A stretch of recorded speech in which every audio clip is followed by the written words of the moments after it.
Good evening. So, I'll introduce myself. So I'm Simon Elam. I'm a Principal Research Fellow here at UCL Energy Institute, and I'm the Project Director for the Smart Meter Research Portal, soon to be renamed the Smart Energy Research Lab, here first. So obviously this talk will be it is of great interest to me. In terms of housekeeping, so if there's a fire alarm goes off, it is a real fire, and we should exit immediately in an orderly fashion, which is basically just the same way you came in, through the back door there. So the event today, so it'll be about 45 minutes talk from Anastasia, and then there'll be questions afterwards. I think we would prefer that you hold your questions to the end, particularly more substantive ones. If there's some small clarification questions, then I think Anastasia is okay to have a small clarification question as we go through. What else do I need to tell you? Oh yes, after the Q&A session, we can go upstairs for drinks, which is on the first floor kitchen. Is that right, James? Yeah. Yeah, so the first floor kitchen. James and possibly others at the back will guide you up to that first floor kitchen. And if you're staying after 7 p.m, then you need to get a member of staff to let you out of the doors, because the doors lock in terms of exiting if you don't have a staff pass. And I think that's it for housekeeping. So, Dr. Anastasia Ushakova, yes, but I nearly forgot that again. So, Anastasia joined the University of Edinburgh as a teaching fellow in statistics earlier this year, after completing her PhD in computational science here at UCL.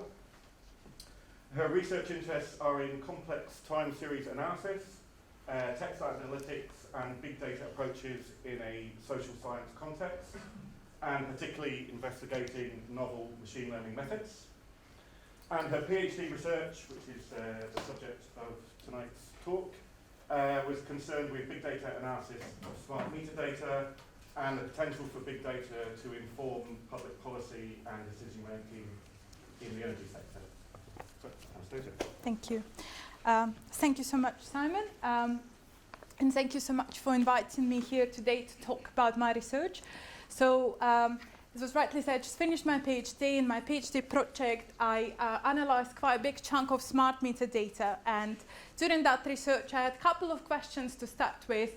But what I actually ended up doing is understanding that data and trying to address some challenges in analyzing that data. And the reason it's happened that often we are very optimistic about smart meter data because not many people actually analyzed it at large. So we have lots of discussion about the insights we can get from smart meter data for policy, for industry, for academia, but we actually didn't touch it in a very large scale to understand how many actually obstacles are on the way to generate those insights.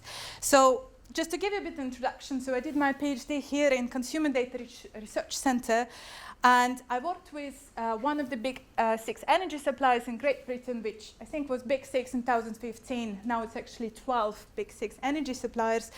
And what I was trying to do is I was trying to make sense of big data, which comes from smart meter data, and have sort of quite a few constraints, some of them being ethical, some of them being privacy, and I'm going to give you an idea what I mean by that.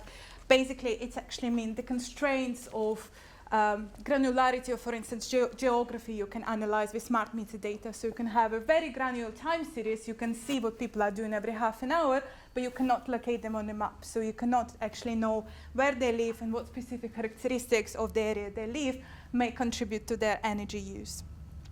So today I'll be talking about this, sort of I'll take smart meter data as a promising resource for research, and I will treat the data as a big data. And the reason I want to do that, because once the smart meter data becomes a big data, you really need to be very careful about the methods you're going to apply to this data to generate the insight from it.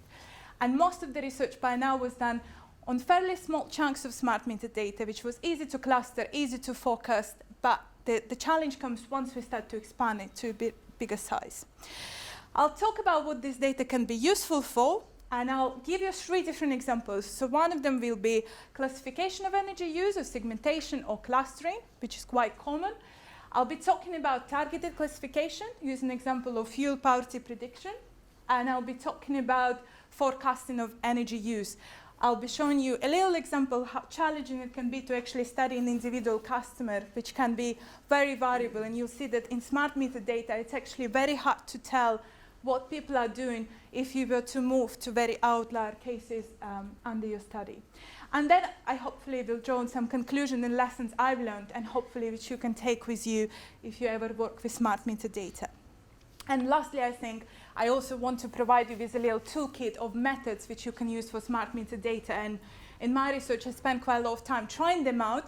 So hopefully you don't need to waste that time if you have a smart meter data for the first time. You can actually maybe borrow some of these methods from my talk today. And before we start, I just want to give you 2 quotes which I think are very motivating for the talk today and the research in general, and perhaps also the big data, because we live in the age where people are very excited about big data, data analysis, data science is the greatest fashion nowadays, everyone talks about it, but we do need to think very carefully which kind of problems we're trying to solve with that data. And smart meter data is one of them. It's not enough just to pick that data and analyze it, we do really have to have a problem in hand to solve when we look at smart meter data. And the other one is from energy field, which basically says that instead of just trying to analyze energy without thinking about human behavior, about people behind those patterns, we're actually not reaching much insight. And we do need to have a dimension where we try to understand people, where they live, what they're doing, what is their behaviors. Because smart meter itself, well, you apply a great method, analyzed it, made a conclusion, but the human behavior behind can spoil it totally. Okay, so that's an important dimension I want to keep in mind as we get through. And just to give you an idea, in case you don't know what smart meter data is, smart meter data come from this small device, which I think were rolled out in the UK quite heavily, and the strategy was to get them around most of the residents by 2020. And the whole idea behind this is that we can end the whole estimation of energy use. We can actually see precisely how much you consume, how much you pay, as much as energy supplier can see, what's happening in your household. And the way smart meter data may look like, so this is just an example of some aggregated data. I took one customer and I took the average profile of this customer in the middle, and I tried to study variability of that customer. So this is just a simple graph illustrating the variability in energy use, and you can see it's very well defined by 2 peaks. You have something happening in the morning, something in the evening. It's something very classic, I think, in energy field. We always expect this kind of pattern. And today I want to challenge that and show you some patterns which do not look like that. And the reason they don't look like that is because we don't aggregate them. And we're going to discuss that later in the talk. Just to give you some idea why smart meter is big data, if you think about individual user who has recording of half hour each day for a year, in total they'll have about 18,000 reading. If you analyze 100 customers, and in my case I had about 400,000, it's quite a lot of data points, and you cannot physically analyze that, even if I have a very good computer. And in my case, I had average PhD student computer, so I didn't have much flexibility about it, but it's something we need to think about. And from working with energy partner especially, I realized that energy industries itself are not prepared for such voluminous abundance of data, and we need to think about this very carefully.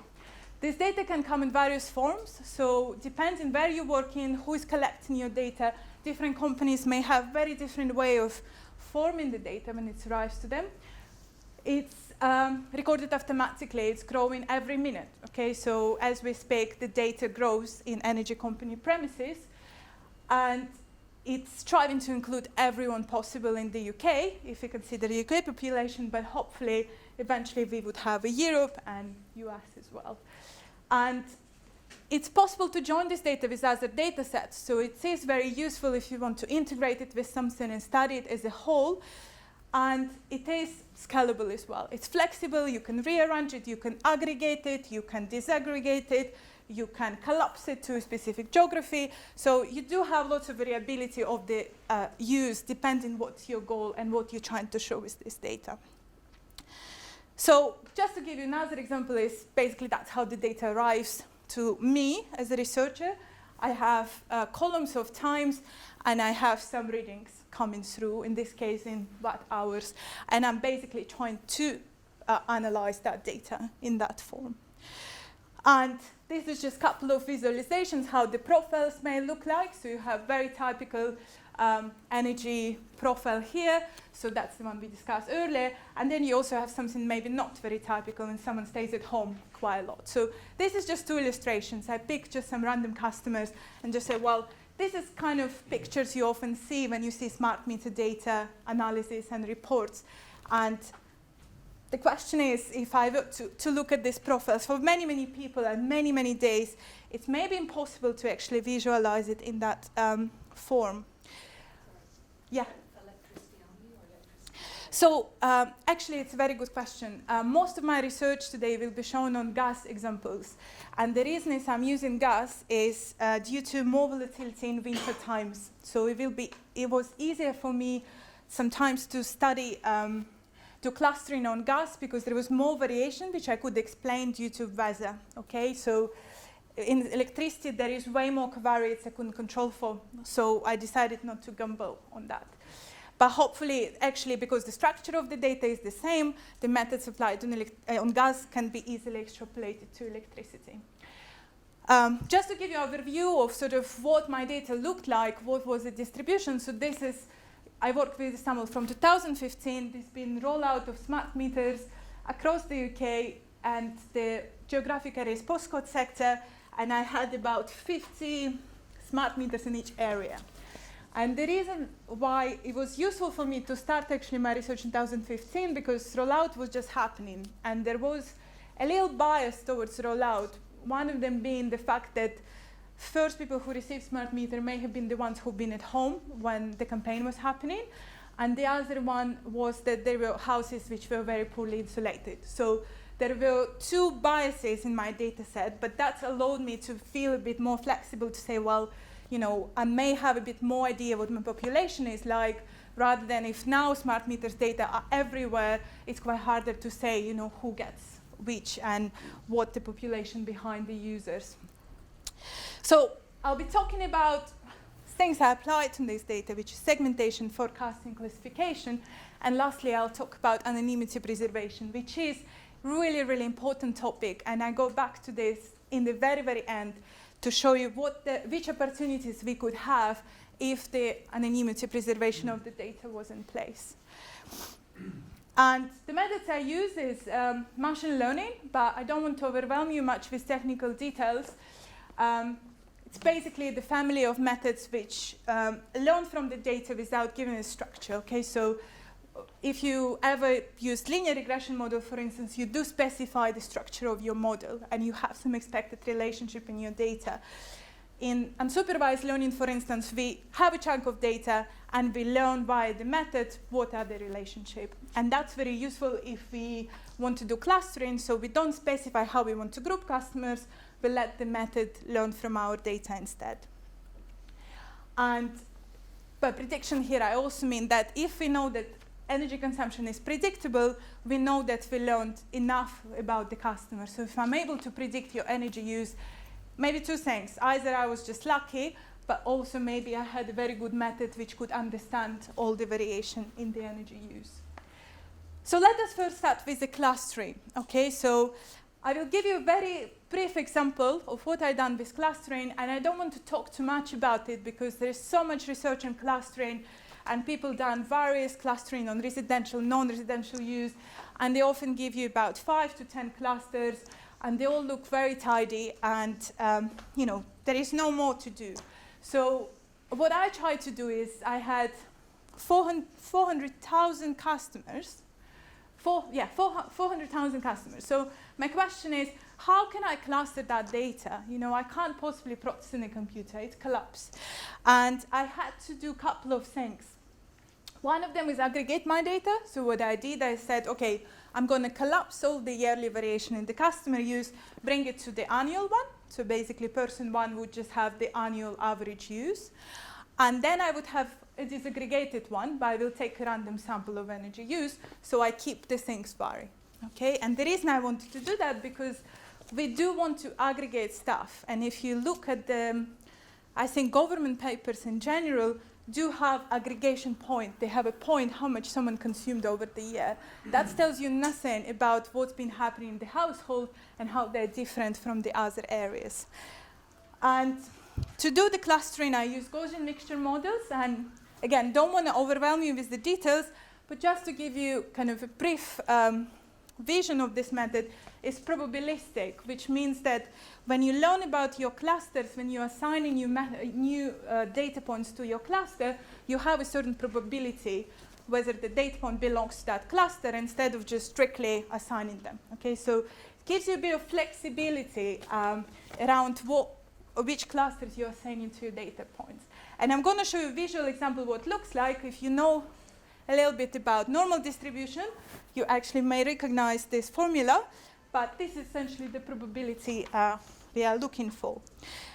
And to give you an example, so imagine if you have a frequency of lots of data points and you recorded some half-hourly energy use, then you plot that frequency and you just wanted to fit some shape to it. Okay, so in this scenario, I maybe could fit 2 distributions in it because I have double peak distribution.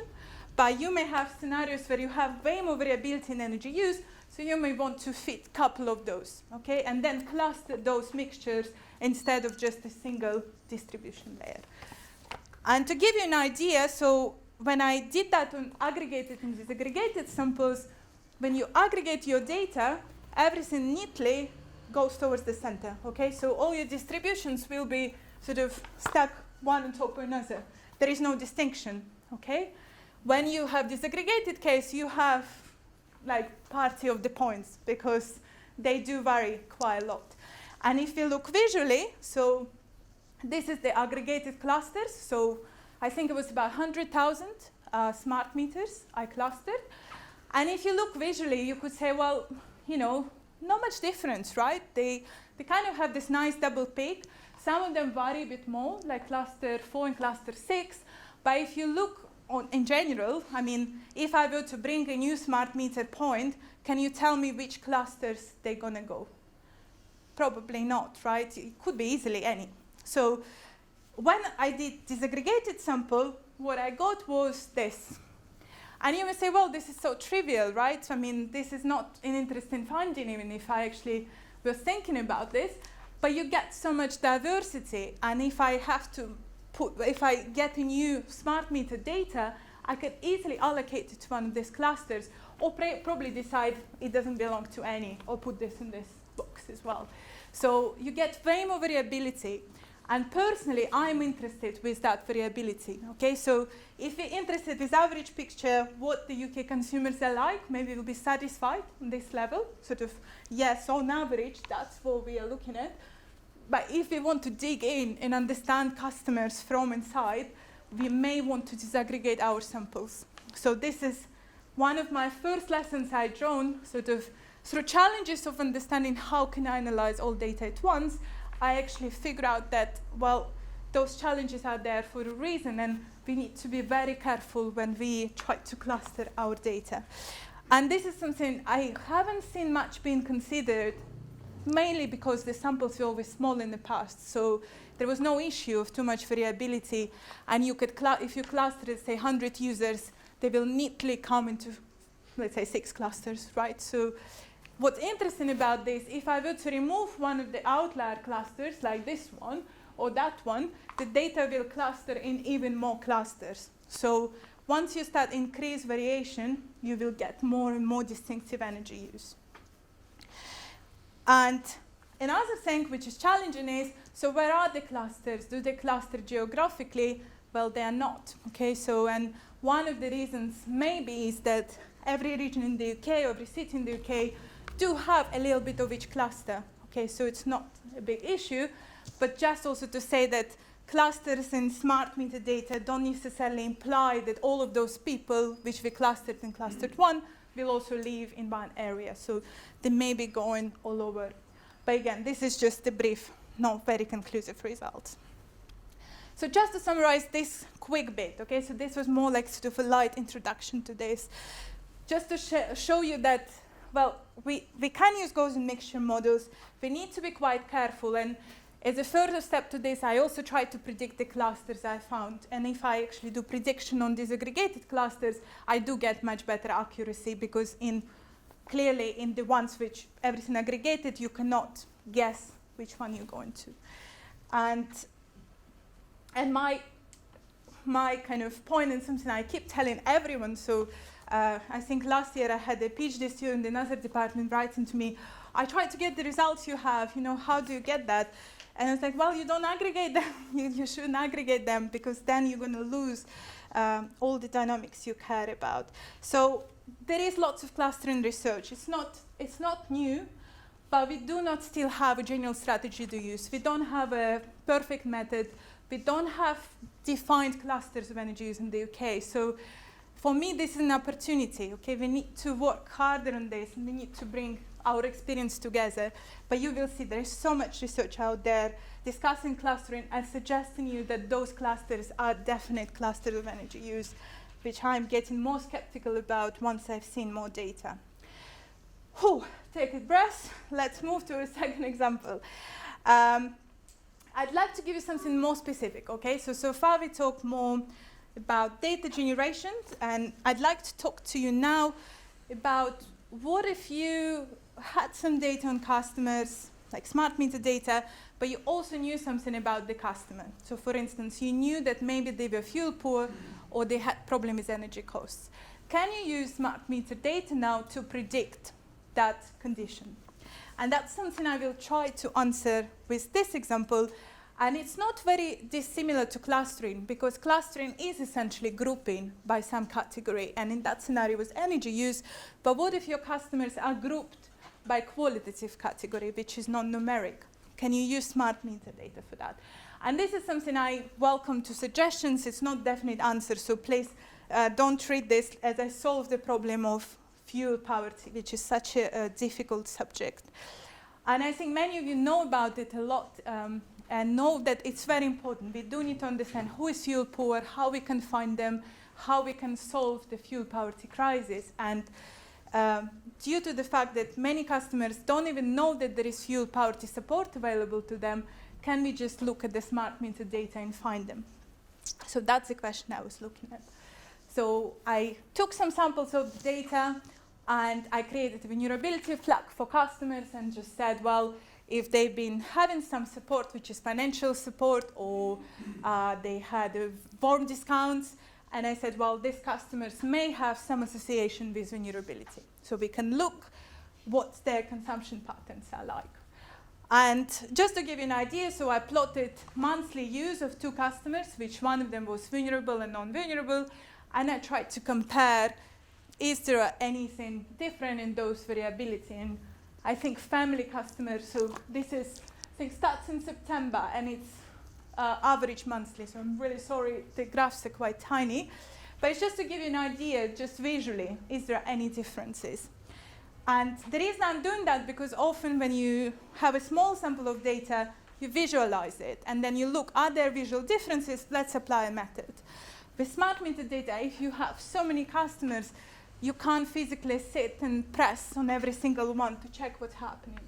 So what I did, I said, well, I'm going to aggregate vulnerable and non-vulnerable customers and see if there is any variability differences. And it's hardly can be seen. Okay, so, and the reason is it's something I mentioned earlier. It's the aggregation. So aggregation kills everything. So it kills all the information about energy use diversity, unfortunately. So if I were sort of someone who may not have capacity to analyze all data at once, I probably would look at this too and say, well, there is no differences. Smart meter data cannot tell us anything, right? And we may need help of some other methods, and we may need to use some machine learning methods. The main method I used was a random forest, and there are quite a few methods out there, but the reason I recommend this one because I tried quite a few. And as someone who really cares a lot about interpretation, I didn't want to also try a very black box solution. So, because there are quite few methods out there, like neural networks, deep learning. You can easily feed it to your data, but you cannot learn why is it predicting, why is it telling you this class. And with random forest, we do have a bit of interpretability. It's quite tiny, but it is useful. So I'm going to show you how it works very briefly. And as I said, we need to be a bit pragmatic here. It's not final solution. But random forest is actually a forest of trace, okay? And it's a forest of decision trace which you create to define how your energy half-hour regions can be allocated to vulnerable or non-vulnerable group. So we put all our energy reading and we try to see what's distinguished them. If we had a decision tree, we start with some reading and we try to move till we get to the vulnerable and non-vulnerable flag. Okay, so fairly simple. The only difference why it's called machine learning, I think, and why it can be tricky is just because we do create lots of trace and we average them out and we try to find the best one which would predict your cases. And if you look at the results compared to some of the traditional methods people use, we do have very good prediction of fuel poverty, okay? But please sort of don't take my fuel poverty definition as fuel poverty. Just in this scenario, I think we can see there is a potential, okay? I'm not saying it's possible because there may be lots of biases associated with the sample I worked or the flag I created, but there is possibility to use smart meter data to distinguish between two groups. Yeah, sure. The vulnerable flag is the one determined by the supplier, correct? Yes. So that was determined by some of the data I had on their financial kind of extras they had given by energy company. Just to give you sort of, this is the final interpretation bit. So these two tables basically show us what was the important node. So if you look at the tree, okay, so you always have very important node here, which leads to the first split of the two. And in this example, those important nodes were hours of 7 o'clock, 8 o'clock, 7:30, 9, 8 o'clock, basically your general peak hours, which are morning and evenings, okay? And mornings are the most important. And I think there may be some reason because maybe actually using gas in the morning is a bit of a luxury, okay? If you can do a bit more, both in the morning and the evenings, maybe if customer is vulnerable, they may reduce the energy use in that case, okay? And one of the sort of predefinition of energy vulnerability is using less energy than you expected to. So for instance, if I know that it's a very cold day and you expected to hit your house at 5 p.m., but you're not doing it, maybe you need support. And that's sort of quantitative way of trying to measure the customers which may need extra help. But this method is useful because it does show us these distinctions. It doesn't mean it's optimal again, but it's something I found through my experience, something which worked, and I kind of liked working with it. So just to wrap up this sort of another second example, and we lead into the final one. And just to say, this problem is very common, okay? And this example is not to show you that you can solve fuel poverty, but to show you that you could predict a qualitative label using smart meter data if it's more or less well defined. There are many issues here because I couldn't measure when the support to customers was provided, so I couldn't study the immediate changes in the consumption before or after. So I do know it's biased, and that's why I'm sort of remaining being pragmatic here. And we need more experiments to validate this. And I think the reason I've done this because I was lucky to have data on this, and in the past, sort of this kind of data would never be around us. And I think that's just a stepping stone. But hopefully that also will motivate for collection of data like that. And as you see, it's sort of trying to build an indicator of something very important. And deep breaths. And the last example I want to show you today is, I think I want to show you quite a lot, but I hope at least one of these will be useful for your work or general interest. But we've seen so far, I was showing you something where you just have a smart meter data, you're allocated to a group. Okay, we didn't have a chance to study what happens once we see customer over time. And the reason why it's important is if I cluster your energy use of today in a cluster 1, and tomorrow you're going to be in cluster 2, and after tomorrow you're going to be in cluster 7, it's not really great to do clustering, right? Because I don't really know much about you, because I may want to know what's happened over time to people as much as with fuel poverty. It's not enough to allocate the flag today. We may want to know what is it happening over time, how is predictable the energy use. And as clustering, forecasting of energy use is very popular, and many methods used in wind prediction, I think, weather are very popular to reapply on smart meter data. But if you remember my first slide when I said we need to be careful, smart meter data is not a wind data. It has slightly different nature, and nature of human behavior may be a bit more challenging to model.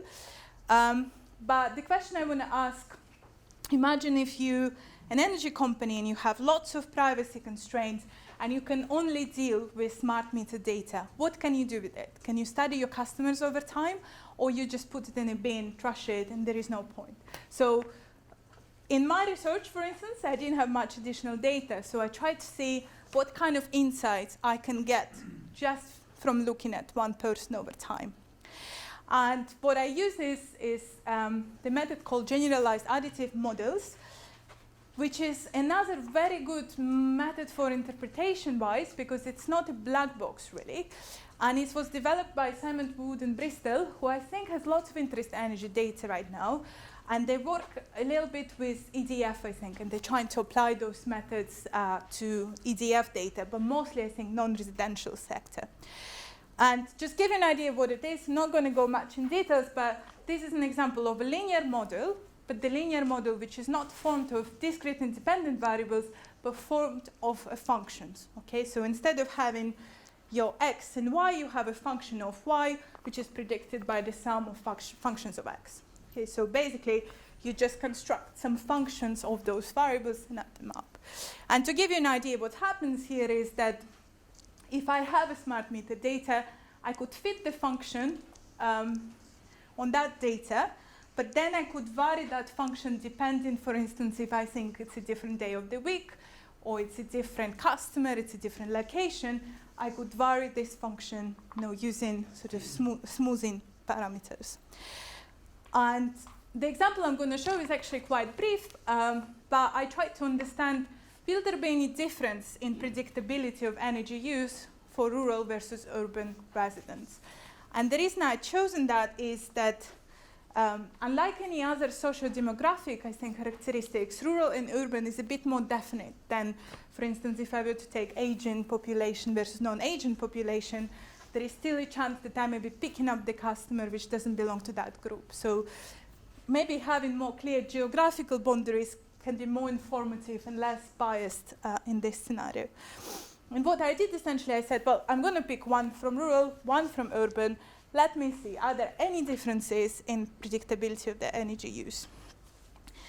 And here you don't really need to sort of read this small text, but this is just the energy use of rural resident. Okay, in summer and winter, so we have a winter on top and summer on the bottom, and the red line is the fitted line of the model over the original data. So if you can see that there is lots of variability of energy use in this customer profile, and I think this is record for about 11 days. So the reason I couldn't visualize you the whole month, unfortunately, but you can see already enough from that, there is quite a lot of things happening in this household. And I use GAMS models to fit sort of kind of smoothing function for daily and weekly variability. And if you can see, once I've done that, in terms of the day, this customer doesn't move much on average across my study data, but the weekly, they have lots of activity between Tuesday and Saturday for some reason, and then weekend, they're resting. Okay, so that's only possible for me to pick up thanks to these smoothing functions I was fitting on different levels, and I could sort of see what is it happening, once I control for a little bit more in the data. I then also could visualize the fit in 3D format, and if you can see, so we have a winter on the left and summer on the right. In the summer, this customer kind of shuts down a bit during the week and does something over weekend. So that's our 7 days of the week and that's 48 hours of the day. And there is so much happening in winter, and if you were to ask me, what is this person is doing? And if you just say, well, he's rural resident, probably not enough. Okay, so we do need some extra data. We do need to analyze the whole pattern of this customer to be able to say anything about them. And I think that's not kind of examples you often see in literature, because no one wants to show you that messy one, I think. And they'd rather show you this one, which is very periodic and very nice to study. And it's maybe, my speculation could be non-residential user, but if you look at this person and the red line being fitted line, it matches directly to the person. So the model learned perfectly what this person is doing. Okay, there is no uncertainty. They do the same thing every day. So if you use methods on this kind of data, of course you're going to have very good prediction, great accuracy, probably nice clustering as well. But if you go back to a rural resident, maybe we need to be a little bit cautious in this scenario. And the 3D visualization of these guys look very scary, because it does has sort of very kind of defined, these peaks which have no variability whatsoever. And I think it's interesting, okay? So for me, it's just more to show you, what can I extract from the data using this model. And I think in literature, so I think apart from Simon Wood, there is not much research on using these methods for smart meter data. And the reason being, maybe there wasn't enough data, or maybe people didn't know where to start. And there is no also general representation of these results. So my take on it is experimental, but I'm sure there is so many other ways you could visualize this. And if you're familiar with linear regression, in GAM's model, what is good, you can use measures of explained variance to compare the models. So for instance, I can calculate the ratio of explained variation in this energy used by my model, and in case of urban resident, it's about 99%, while in the case of rural resident, it's about 30. Okay, so those comparable measures can tell me a little bit, how periodic they are. What can we do with these people? So just to sort of kind of remind you what happened, I think these methods are quite tricky, and tricky for the reason that you have to choose your smoothing parameters, you have to make lots of decisions to run them correctly. And again, I'm not suggesting this is the way to go, but among many methods I've seen in literature, I found that maybe this one isn't that bad after all, if we're interested with inference, understanding what drives our prediction in the model. There are problems with large samples, so if you could imagine the computation necessary to perform that analysis may be quite huge. So just for one person, I do need to wait a couple of hours to get those results out. So once again, I'm cautious how much of this we can do in energy premises on a big data set. And my main lesson as well is sort of maybe best we don't analyze the data than analyze it using the methods which are computationally cheap, because we're going to lose something important and we may get to wrong conclusions. So having other data sets would make this a bit easier, and we may solve some of these sort of tricky issues, because we'll be able to validate, what contributes to differences, why some customers are different from another. And that brings me sort of to summary, I think, and sort of quite a lot of information I think I put out today, but hopefully you've seen that the data is really complex, okay? And the talk of today is just to remind you that, there is abundance of smart meter data coming through. This data is very complicated, and there is maybe not defined way yet how to approach this. Where do we start? And one of my solutions would be, well, start maybe with clustering, okay, and segment the data, and then try to study individual groups instead of pulling everyone at once. And today we looked at a couple of methods for segmentation, classification, forecasting.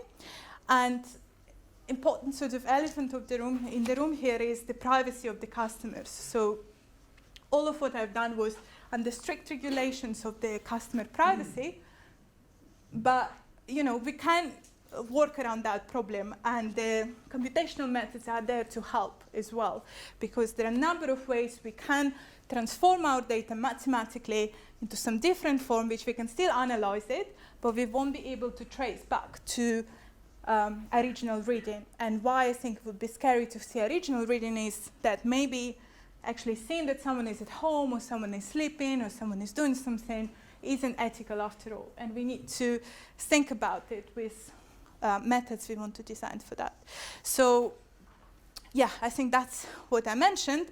And we do need to think about the problem and always start with the problem before you approach smart meter data. In my case, I started with a problem which was fuel poverty, and I had very sort of good motivation to answer that question. But in the end, I actually ended up exploring smart meter data and starting to be pragmatic about it, realizing that maybe it's not suitable for some questions and could be best for some. And be careful with aggregations. I think that's something I emphasized quite a lot today. And there are lots of opportunities with the data, so let's not be pessimistic. There is certainly so much you can do, and the choice of the methods is great, you know, and people, especially I think in computer science, are really excited to have smart meter data, and because they often never have such messy data sets like I have here. And that will sort of open up more, hopefully, contribution in terms of customer anonymity, and then that will be a great space for solid collaborations, you know, across both academia and industry and policy as well. We can sort of use smart meter data for various sustainability goals. You know, it can be energy vulnerable customers. If you're dealing with smart meter data on residential sector, you definitely have less problems than we have here, because residential sectors tend to be a little bit more predictable. They have a bit more sort of recurring patterns, and that's for many obvious reasons, of course, because they are not humans. They are sort of, they have their system of how they operate. And yeah, so hopefully this talk also will kind of shed the light on some opportunities you are thinking about, and these methods may equip you if you want to exploit them. And lastly, I just want to say, if you want to know anything about what I used, so mostly I used R software, and most of the packages I used were available for the methods I presented today. If you want to see more examples, or if you have any comments, feedbacks, just let me know. And thank you.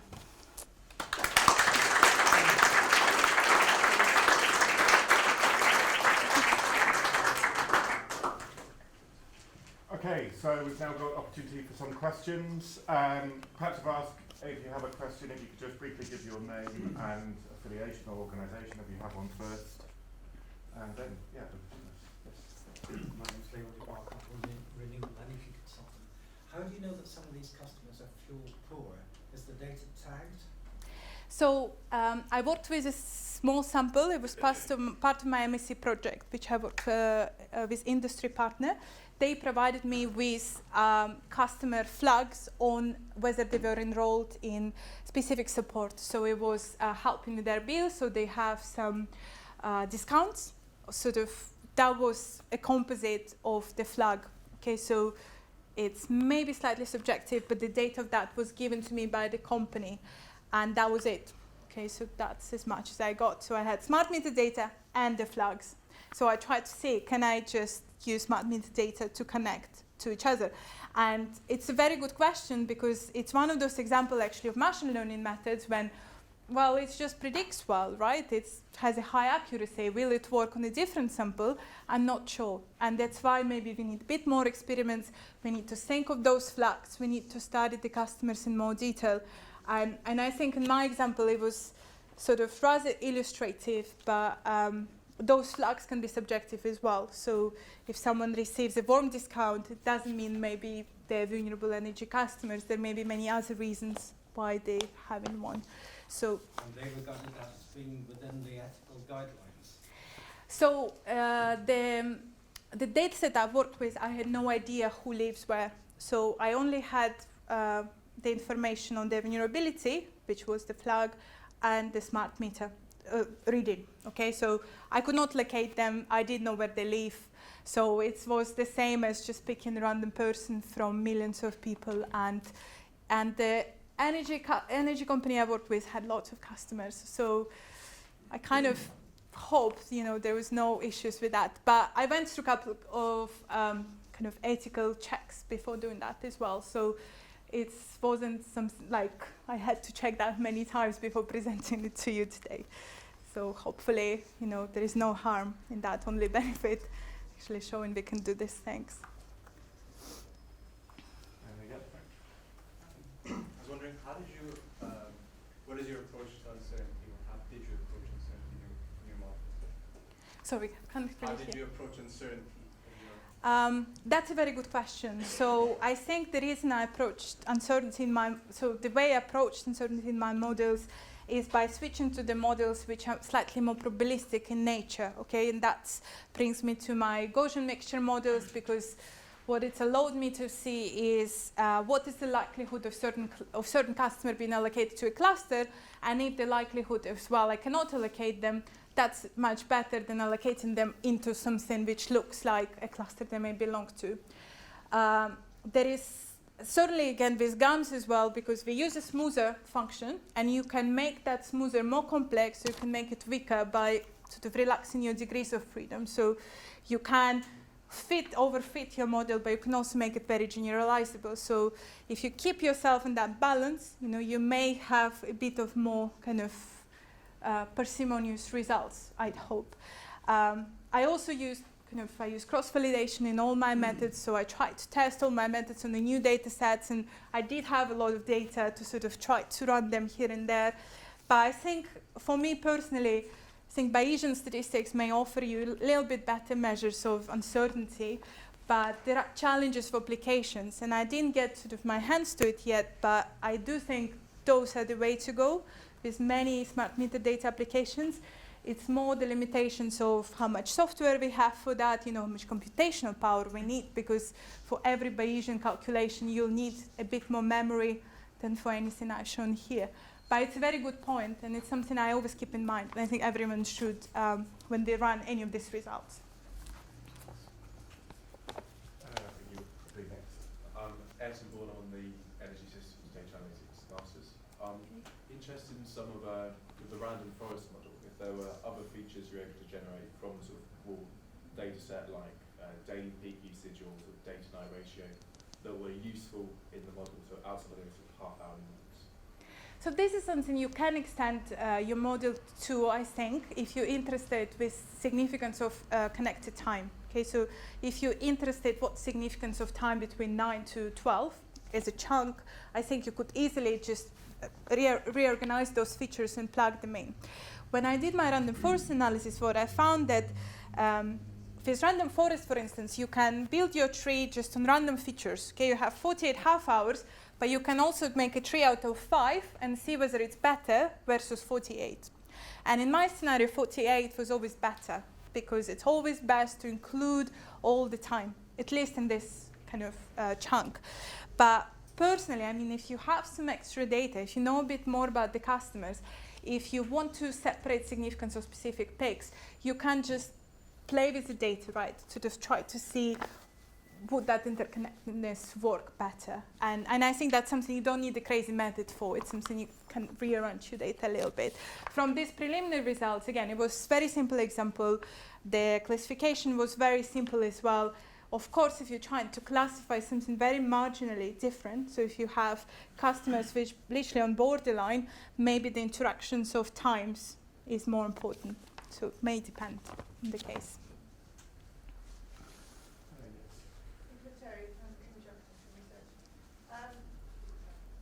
If you're using gas data, there must be temperature involved somewhere. How have you dealt with that? Do you mean the effect of the weather? Yes. So for me, the choice was, so I had quite good look at the weather reports across the UK. So whenever I choose the time and weeks or days I was looking, I was trying to find it was year 2015. So I was trying to find the week which didn't have much volatility. And the reason is, maybe I didn't search well, but I didn't have a proper access to half-hourly measure of weather. So when I actually tried to find weather data, I struggled to find as the same granularity, okay?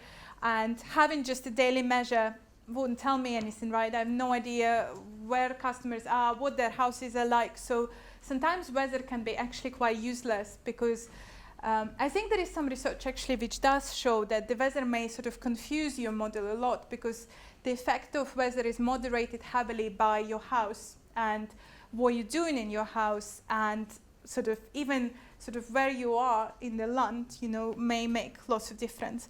To avoid that, I didn't touch that, okay? Because if I would probably introduce in my data, I would show, oh yeah, there is some relationship. But instead what I did, I said, well, I'll pick some time which I feel safe about, and that was February month, I think second, third week of February month, 2015, for the regions I chose in my analysis, seemed to look quite stable. So I chosen that with some assumptions in mind, but that's as far as I went. And I think weather is useful, but there is no point in weather if you know nothing else about people, I think. Who is next? Ellen.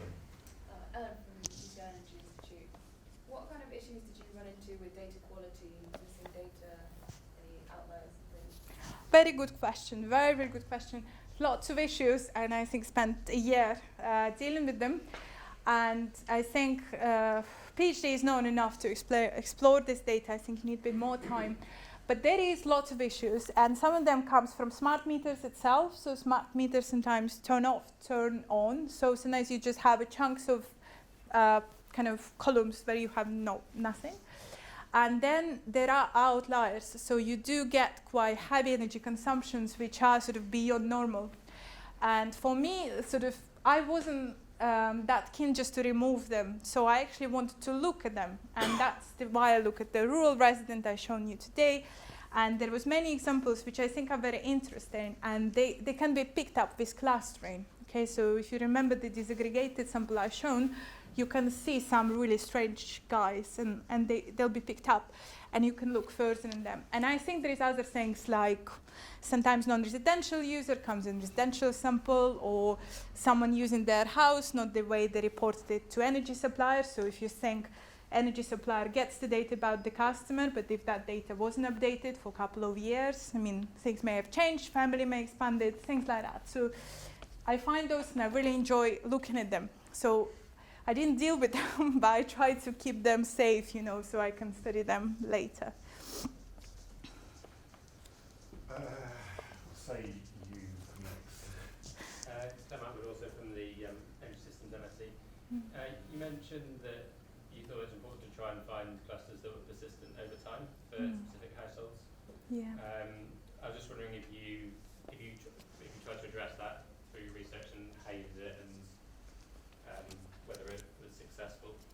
So I did do that, but it's something I planned, and my strategy was for that is actually use probabilistic approach to find out what's the likelihood of people moving from cluster 1 to cluster 2 to cluster 3, cluster 4. Okay, so basically you pick one smart meter, you analyze their cluster, and then you also look at the probability of them being assigned at all the others. Okay, and that's sort of something I didn't get my hands on to, but I think it's very interesting step beyond, because there is lots of, again, literature on clustering, but stability of the clusters aren't studied that much. Sort of, well, we did cluster these people, we used their aggregated consumption in a year, we don't know anything about where they're going to be next year or next day. So I think there is huge potential there, and I think the assigning probability of someone moving into new cluster may be way to go, or there could be this sort of maybe combination of GUMs and using clusters as one of the X variables. So you could use a smoother over the cluster as well, and sort of pick that in and see the contribution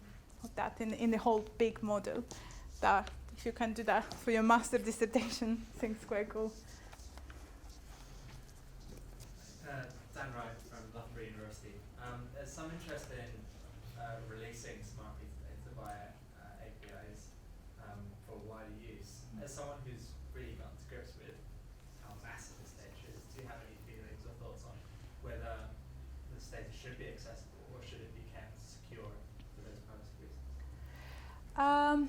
So in my case, the data was very big, okay, but the geography was postcode sector, okay, which is 15,000 people. So even though I have smart meters, I have no idea who those people are. And that's maybe actually safe, and that's how I did my PhD research, and that was, you know, valuable in those cases. But it wasn't very useful to have that geographical granularity, and of course I would benefit seeing a bit more. But I think maybe we are not ready for that yet, and I think we need to think very carefully. Maybe that what smart meter portal may be looking at is how we can get those data, maybe with some consent from people, but we need to be very careful about, I think, energy literate people. So people who often participate in smart meter data studies, always the ones who want to learn so much about energy use, and they're very excited about it. And the reason I talk about it because my father-in-law is very excited about these things, and he has a solar panel, you know, he's interested, and I think he'll be keen to share the data. To access the customers who aren't keen to share the data, maybe we could have a focus more on outliers. Okay, so if we have a good cause to solve and we could collect the data from energy suppliers like fuel poverty, I see there is benefit in fighting for that. If it's just for fun, just to design some method, well, you can use this data if you want. There are some smart meter data samples available online, and I think what we need to care more about is maybe training energy industry people to analyze this data, because they do have access to it directly, and they do have fairly secure systems. And then if we can design some algorithms which can sort of, I don't know if you heard about it, there is wavelet transformations, which is, it's just a mathematical function which takes smart meter data, transforms it into some mass, and then you study that mass instead of the reading. And it still preserves all the variation you need to do all the methods, but you cannot trace back to individual user, and only someone who has access to the key where the thing came from may be handy. But yeah, I don't know if I answered your question, but I don't think we're ready to just throw it to the wall. Maybe not. Jane Wilson, Hildebrand. I'm curious, with the fuel poor, did you also put the electricity data in as well to see, having got that cluster, did you see other things by adding the electricity consumption? So what I did in my experiments, I did try to do a very similar thing on electricity. And the reason actually I did present you most of the gas experiments, because they do show a bit more. Okay, so electricity is a tricky one, really, really tricky, and you need lots of additional covariates, and there is so much explanation comes from where people live and what they're doing with their houses, that even small change in sort of your lights, or you put kettle on, may be treated as the difference, but it's actually just a very tiny activity. So I think the challenge is to find a good way to aggregate over those activities, not like I've shown you with aggregation earlier, but very carefully, you know, aggregate some electricity use. And I think there is plenty of research done on appliances. So if I knew how you clustered by your appliances use, maybe I could do a bit more sort of when it comes to fuel poverty. But again, this example is very limited on the data I have, which basically just smart meter data. I'm sure there is more potential for electricity to be included if more data is there. Okay, in the interest of time, I think I'm going to wrap up the questions here. But we are going to go upstairs, and Anastasia is going to join us. So if anyone has a question, I'm sure you'll be willing to provide an answer over a glass of wine or orange juice or whatever it is you fancy. So James, are you going to sort of guide people